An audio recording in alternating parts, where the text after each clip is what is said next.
চাপ দিয়ে ধরলেন, একেবারেই সক্রিয় করলেন, তখন মোহাম্মদ সাল্লাল্লাহু আলাইহি ওয়াসাল্লাম পড়ো। তখন আল্লাহ সুবহানাহু ওয়া তাআলা কি করলেন? কবুল করলেন। তারপর কোরআন কিতাব তো মোহাম্মদ সাল্লাল্লাহু আলাইহি ওয়াসাল্লাম যে ইলম যে অর্জন করছেন, আল্লাহ সুবহানাহু ওয়া তাআলা তাকে কবুল করেছেন এবং আল্লাহ সুবহানাহু ওয়া তাআলা যে ওয়াদা দিয়েছেন সে ওয়াদা বরখলাপ করেননি, ওয়াদা অনুযায়ী তিনি চলছেন। তো আমাদের বোঝা উচিত, তো আমরা যে ওয়াদা দিব আমরা সে ওয়াদা অনুযায়ী আমরা কাজ করব। ইকরা বিসমি রাব্বিকাল্লাযী খালাক, পড়ো রবের নামে যিনি তোমাকে সৃষ্টি করেছেন। তো আজকে দুঃখের সত্য বিষয়, আমাদের সমাজটা একেবারে বেহাল, একেবারে বিহাল অবস্থা। আজকে সমাজে দেখা যাচ্ছে যে আমরা যে এই যে আল্লাহ সুবহানাহু ওয়া তাআলা আমাদেরকে তার ইলম অর্জন করতে বললেন, এই ইলম অর্জন করা আমরা বাইরে আমরা কি করতেছি? আমরা বাইরে দুনিয়াবি আমরা সময় দিচ্ছি। আপনি দেখেন এই দুনিয়া আসলে কিচ্ছু নাই, এই দুনিয়া একেবারে ধোঁকাবাজ।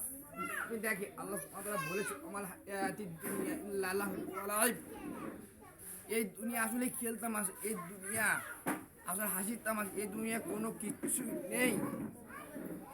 এই দুনিয়া হাসি তামাশা, আজকে আছে আপনি কালকেই নেই। কুল্লু নাফসিন যায়িকাতুল মাউত, প্রত্যেক নারীকে মৃত্যু স্বাদ গ্রহণ করতেই হবে। তাহলে আপনার এত কিসের এত অহংকার, এত কিসের গৌরব? আপনি এই দুনিয়াতে এত খেল তামাশা, এত হাসি তামাশা কেন করছেন? অহংকার, গৌরব, সুদ ঘুষে আপনি কেন খাচ্ছেন? এই দুনিয়া হাসি তামাশা চিরস্থায়ী নয়। আমার হায়াতিদ দুনিয়া ইল্লা লাহু ওয়া লাইব ওয়া ইন্না আল-আখিরাতা হিয়াল হায়াওয়ান, নিশ্চয় যে দুনিয়াতে ক্ষণস্থায়ী, আখিরাত চিরস্থায়ী। তারা ওলাইব, তারা বুঝতো এবং তারা যদি জানতো তাহলে এই দুনিয়া আর কোনো সময় দিত না, সময় নষ্ট করতো না। তো সম্মানিত উপস্থিতি, আমি আপনাদেরকে বলতে চাচ্ছি এই দুনিয়ায় আপনি সময় দিবেন না। আপনি জ্ঞান অর্জন করতে না পারছেন, আপনার ছেলে সন্তান হয়েছে, আপনি প্রতিষ্ঠান, মাদ্রাসায়, ধর্মীয় প্রতিষ্ঠান আপনি দেন আপনার কল্যাণ স্বার্থে। যদি কল্যাণ স্বার্থে এবং কবরে আপনি যদি ভালো থাকতে চান, আরে আল্লাহ সুবহানাহু ওয়া তাআলা বলেছেন না আদিল মামরাতুন, যে নিশ্চয়ই এই কবর আমার কোন গ্রহণযোগ্য হবে না।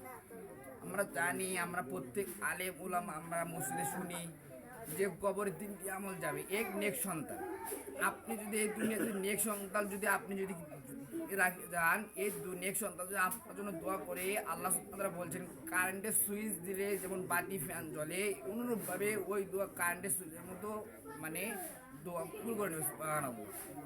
তাহলে এটা আমাদেরকে বুঝতে হবে, তাদেরকে মানতে হবে। আপনি কোনো কিচ্ছু করতে পারেননি, আপনি দুনিয়ার জন্য করে গিয়েছেন, আপনি কিছু আখিরাতের জন্য কিছু করে দিয়ে যান, তাহলে আপনার জন্য কল্যাণ হবে। আল্লাহ সুবহানাহু ওয়া তাআলা, আল্লাহ রাসূল সাল্লাল্লাহু আলাইহি ওয়াসাল্লাম বলেছেন তলাবুল ইলমি ফারদুন আলা কুল্লি মুসলিমিন, প্রত্যেক নারীকে শিক্ষা অর্জন করা ফরজ।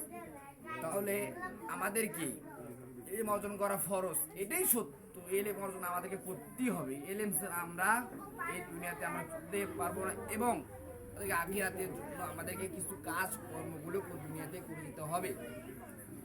সম্মানিত উপস্থিতি, তো আপনারা আসুন, আপনি ইলম অর্জন করতে পারেননি, আপনার ছেলে সন্তান যারা আছে, আপনার বাড়ির পাশে অনেক মানুষ আছে,